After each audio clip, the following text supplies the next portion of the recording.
말씀의 배경을 함께 읽으시겠습니다. 성전이 재건되고 말씀 회복 운동이 일어나니까 이제 성벽 곧 울타리를 치는 작업이 기다립니다.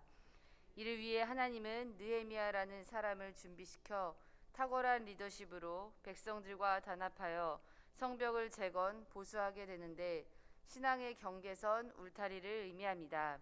묵상의 1번을 함께 읽으시겠습니다. 하나님께서 예비하신 사람은 느헤미야였습니다. 느헤미야는 왕의 술 맡은 관원인데 이는 신뢰하는 사람에게 주어지는 직책입니다.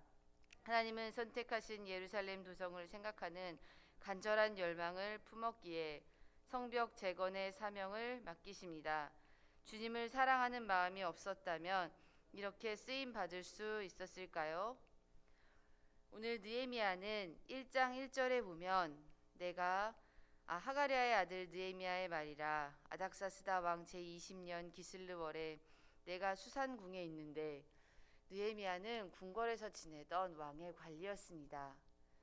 당시 이스라엘을 포로로 끌고 왔던 그 나라는, 바벨론은 이스라엘의 유능한 인재를 관리로 등용하였습니다. 또한 이스라엘의 종교를 인정해주기도 하였습니다.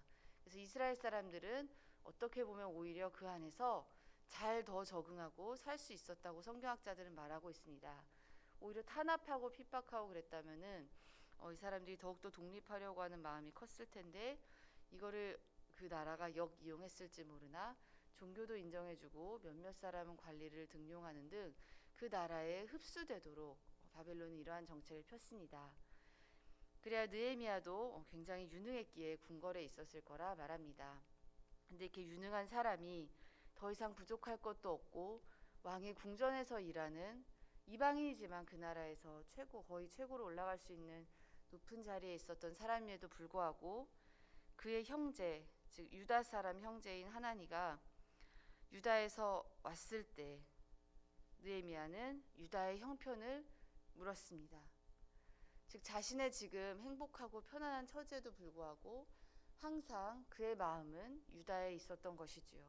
즉 하나님께서 비록 흩으시고 멸망시키셨지만 하나님께서 선택하시고 약속하시고 세우셨던 그 나라, 하나님께서 사랑하셨던 백성들을 향한 그 사랑을 느헤미야는 마음에 품고 있었습니다. 이는 하나님을 사랑하지 않고 또한 사람을 사랑하지 않고서는 있을 수 없는 일입니다. 본디 자신의 형편이 조금 편하면 남을 향한 사랑이 동시에 올라가기는 쉽지 않을 수 있는데, 느헤미야는 그것이 그랬습니다. 또한 느헤미야 한 사람의 개인적인 잘못으로 이러한 나라가 멸망하고 그런 것은 아니나, 느헤미야는 자신의 나라가 하나님 앞에서 심판을 받은 것을 자신의 잘못처럼 그대로 뼈저리게 회개하며 기도하는 모습이 이제 오늘 함께 읽으신 1장에 나옵니다. 느헤미야는 하늘의 하나님, 크고 두려우신 하나님이여, 먼저는 하나님께서 우리 이스라엘 백성에게 주신 언약을 기억해 달라고 기도합니다. 또한 우리 조상들이, 우리 아버지가 범죄한 것을 마치 자신이 범죄한 것처럼 우리 조상의 죄, 부모의 죄도 느헤미야는 같이 회개하였습니다. 느헤미야의 잘못이 아니나 하나님 앞에서 정말로 하나님을 사랑하고 백성을 사랑하는 마음으로 느헤미야는 기도하였습니다. 이것이 참된 신앙인의 모습이 아닐까 합니다. 비록 나의 잘못이 직접적으로 연관되어 있지 않더라도 지금 현재 코로나 사태 이후로 우리 한국에 있는 교회들이 겪고 있는 어려움과 또한 우리 기독교인들이 받고 있는 이러한 상황을 남의 일처럼 생각하는 것이 아니라 우리도 함께 기도하면서, 우리 교회는 참 코로나 상황 속에서도 하나님께서 여러 가지로 보호해 주셔서 새생명 초청잔치도 하고 참 많은 기적을 저는 맛보고 있는데, 그렇지 못한 다른 교회들을 위해서 똑같이 하나님 안에서 자녀되고 형제들 입장에서 우리는 우리 나라를 위해 기도를 해야 할 것입니다. 또한 그는 본문의 묵상의 2번을 읽겠습니다.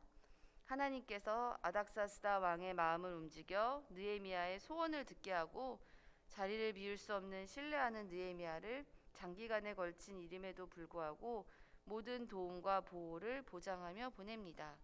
하나님이 하시는 일에는 이처럼 순적하게 예비하신 일을 하십니다. 주님 사랑하는 마음이 있으면 쓰임을 받습니다. 그래서 느헤미야는 그 소식을 듣고부터 금식하고 슬퍼하며 울면서 기도합니다. 그러다가 이제 때가 왔는데요. 2장 1절에 아닥사스다 왕 제20년, 같은 해 20년에 니산월에 왕 앞에 포도주가 있기로, 즉 처음에 느헤미야가 이 소식을 들었을 때는 기슬르월이었는데요. 기슬르월은 11월 중순에서 12월 중순 사이라고 합니다. 그런데 니산월은 3월 중순에서 4월 중순 사이로 처음 느헤미야가 이 소식을 듣고 하나님 앞에 슬퍼하며 기도한 지 한 4개월 지난 후에 드디어 느헤미야에게 왕에게 말씀을 드릴 기회가 왔습니다. 또 그 전에 느헤미야는 왕의 술관원이 되었습니다. 책을 찾아보니 술관원은 왕이 먹을 술을 담당하니까 진짜로 신뢰할 수 있고 믿을 수 있는 최측근의 사람에게만 시킨다고 합니다. 왜냐하면 독을 탈 우려가 당시엔 되게 많았다고 해요. 그래서 4개월 동안 느헤미야는 열심히 기도하고 또한 여러 가지로 금식하고 하나님 앞에 때를 구하였습니다. 그러다 그때 드디어 때가 왔고 왕이 얼굴에 왜 이렇게 수심이 많으니 근심이 있어 보인다라고 하자, 그때 2장 4절을 또 함께 읽으시겠습니다. 왕이 내게 이르시되 그러면 네가 무엇을 원하느냐 하시기로 내가 곧 하늘의 하나님께 묵도하고. 드디어 때가 돼서 이제 왕이 무엇을 원하니, 왜 이렇게 얼굴에 근심이 많니 느헤미야야 라고 했을 때 느헤미야는 그 순간 하나님께 기도하였습니다. 즉 하나님께서 느헤미야에게 주신 이 안타깝고 애통하는 마음으로 4개월 동안 기도를 한 느헤미야는 결정적인 순간이 왔을 때 또한 기도하였습니다. 아무리 왕의 신임을 받고 있어도 그 왕 앞에서는, 제국을 통치하는 왕 앞에서는 굉장히 떨렸을 것입니다. 그 떨리고 긴장된 그 절호의 순간에 느헤미야가 한 일은 기도였습니다. 제가 설교를 준비하면서 느헤미야가 한 여러 가지 정말로 위대한 일들이 많지만, 느헤미야가 하나님께서 이제 다시 이스라엘 백성을 돌려보내시고 이스라엘에게 다시 회복을 약속하신 그때 느헤미야가 성벽을 재건하는 큰 일을 하지만, 그 성벽을 재건하는 큰 일의 시작은 애통하는 마음으로 기도하고 때가 왔을 때도 기도하였던 것이었습니다. 하나님의 사람은 이렇게 기도로 일을 시작하고 기도로 절호의 순간이 왔을 때도 기도합니다. 여러 가지 코로나 상황으로 힘들 때도 우리가 새벽 예배가 끊어지지 않고 여러 가지 모임과 선교회의 기도의 모습이 끊어지지 않는 모습을 보면서 저는 정말로 감사했었습니다. 왜냐하면 이것이 바로 우리의 힘이구나. 정말 하나님께서 우리 한국의 교회를 그래도 사랑하시고 이끌어 가시고 우리 교회를 통해서 여러 가지 일을 하시는 것의 힘이 바로 지금 우리가 모여 기도하는 이 시간에 있음을 저는 정말로 믿습니다. 그리하여 느헤미야는 그 순간 하나님께 기도하고 이제 왕에게 굉장히 지혜롭게 말씀을 드렸을 때 하나님께서 왕의 마음을 움직이셔서 이제 이 일이 시작이 되었습니다. 그러므로 이 일의 시작은 전적으로 하나님을 사랑하고 백성을 사랑하는 마음과 기도였습니다. 우리 묵상의 3번을 함께 읽으시겠습니다. 유다 백성들은 10개의 성문과 4개의 망대로 구성된 옛 예루살렘 성벽을 재건하기 시작합니다. 느헤미야는 전 구역을 귀환한 유다 백성들을 구역별로 나누어 일시에 분업화하여 40여 명의 책임자를 배정하여 공사를 시작하므로 시간을 벌고 조직적으로 재건을 합니다. 하나님은 이렇게 함께 나누어 해야 합니다. 3장을 이제 나중에 읽어보시면 어떻게 느헤미야가 정말로 체계적으로 조직적으로 사람들을 세워가면서 그 위대한 일을 해나갔는지 하나하나 기록되어 있습니다. 그런데 이때 저희가 주목해 보아야 할 말씀이 있는데요. 2장 12절을 함께 읽겠습니다. 내 하나님께서 예루살렘을 위해 무엇을 할 것인지 내 마음에 주신 것을 내가 아무에게도 말하지 아니하고 밤에 일어나 몇몇 사람과 함께 나갈새 내가 탄 짐승 외에는 다른 짐승이 없더라. 그래 왕에게 이제 은혜를 입은 느헤미야는 왕이 이제 느헤미야가 이런 일을 할 것이니 지방 관리들은 느헤미야를 방해하지 말아라라고 쓴 조서를 들고 드디어 예루살렘에 갔는데 느헤미야 이서의 말씀에 의하면 하나님께서 이미 느헤미야에게 그 마음에 무엇을 해야 할지를 다 알려주시고 보여주셨습니다.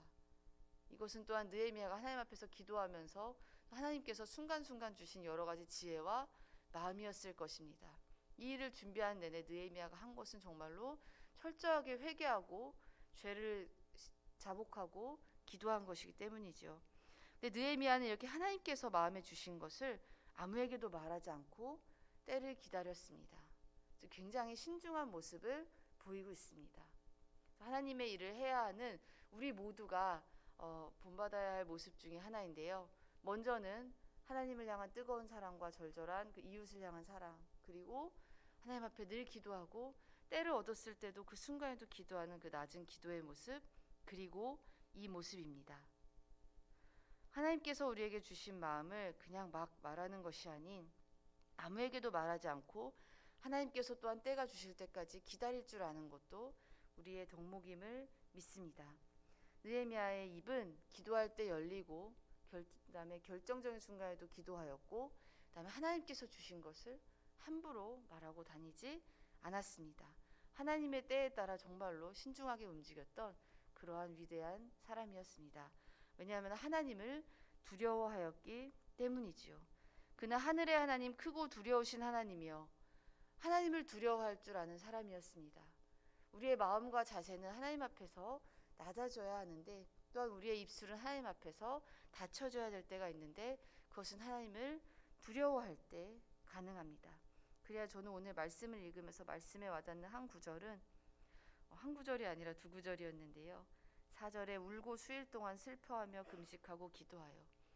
지금이 정말로 기도할 때인 것 같습니다. 여러 가지 악한 법은 세상을 우리 기독교 성경이 말하는 가치관에서 우리를 흔들어 놓으려고 하고 우리의 아이들을 또한 아이들에게 잘못된 그 세상의 가치관을 가르쳐주게 하려는 일들이 너무나도 많이 일어나고 있습니다. 이럴 때 우리가 해야 할 일은 적절히 목소리를 내면서도 또한 하나님 앞에 진정으로 기도하여 우리가 정말로 하나님 앞에서 올바르고 힘있고 올바른 크리스찬이 되게 해달라고 하나님 앞에 기도해야 할 것입니다. 또한 하나님께서 예루살렘을 위해 무엇을 할 것인지 내 마음에 주신 것을 그렇게 겸손하게 기도할 때 하나님께서 우리 마음에 우리가 해야 할 일, 우리 교회가 해야 할 일을 다 주실 것입니다. 그러면 우리는 3장에 나온 것처럼 역할 분담을 잘 해서 정말로 한 사람 한 사람이 귀한 주춧돌이 되어서 하나님 앞에 이 무너져가는 우리나라의 교회와 이 다음 세대 자녀들의 교육을 세워나갈 수 있음을 믿습니다. 그래야 오늘의 말씀을 적용하면서 해야 할 일은 정말로 울고 슬퍼하고 기도하고 이 세상에서 일어나는 그런 악한 일들과 또한 전쟁을 겪고 있는 그런 나라들 여러 가지 상황을 정말로 남일이 아닌 내 일처럼 여기고 기도하는 그런 성숙한 느헤미야와 같은 진정한 리더이자 기도의 사람이 되기를 소원합니다. 기도하겠습니다. 하나님 감사합니다. 여러 가지로 우리에게 은혜와 축복을 주신 하나님, 이것에 이제 행복하고 만족하는 삶이 아닌 남을 위해서 정말로 하나님께서 주신 더 넓은 세상과 더 많은 이웃을 위해 기도하고 힘쓰는 우리 교회가 될 수 있도록 도와주시옵소서. 우리의 삶에서도 우리의 지경이 그렇게 넓어지게 하여 주시옵소서. 오늘 하루도 중간중간 수시로 기도하는 우리의 삶이 될 수 있도록 도와주시옵소서. 감사드리며 예수님의 이름으로 기도합니다. 아멘.